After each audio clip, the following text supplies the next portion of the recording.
कहाँ से लाओगे? जब बेटी ना होगी घर में बहू कहाँ से लाओगे?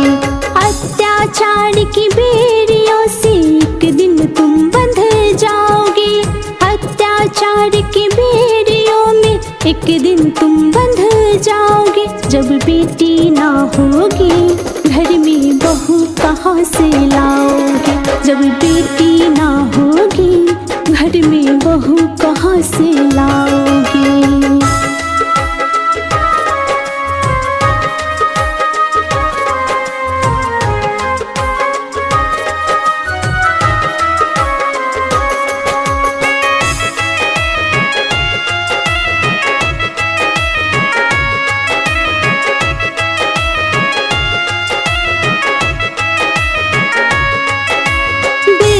दुर्गा बेटी काली, बेटी से संसार है, बेटी से संसार है।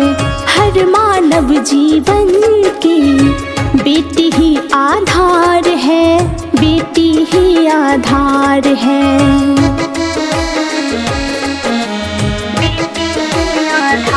हाँ, बेटी दुर्गा बेटी काली, बेटी से संसार है, बेटी से संसार है।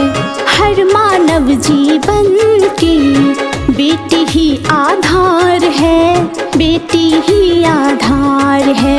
भ्रूण हत्या मत करो, एक दिन तुम पछताओगे।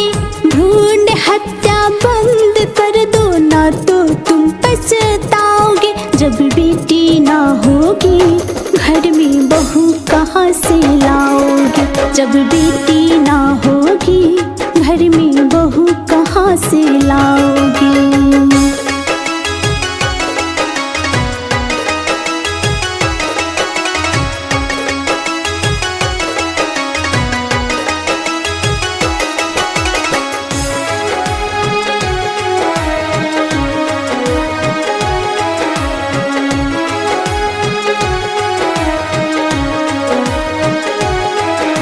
बेटी से ही जन्म लिए तुम हो एक संतान, तुम हो एक संतान। किस बात का अहम है तुमको? क्यों इतना अभिमान, क्यों इतना अभिमान?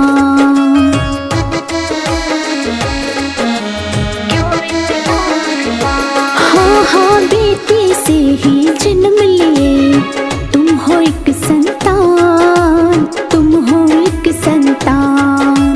किस बात का अहम है तुमको? क्यों इतना अभिमान, क्यों इतना अभिमान?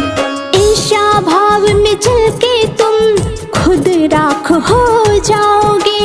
ईर्ष्या भाव में जल के तुम खुद राख हो जाओगे। जब बेटी ना होगी घर में बहू कहाँ से लाओगे? जब बेटी ना होगी घर में बहू कहाँ से लाओगे?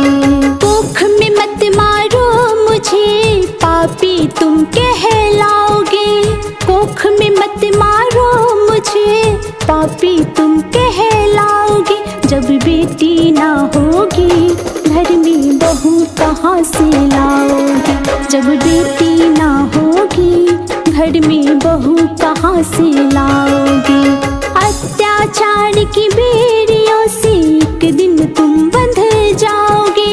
अत्याचार की बेड़ियों में एक दिन तुम बंध जाओगे। जब बेटी ना होगी घर में बहू कहाँ से लाओगे? जब बेटी ना होगी घर में बहू कहाँ से लाओगे?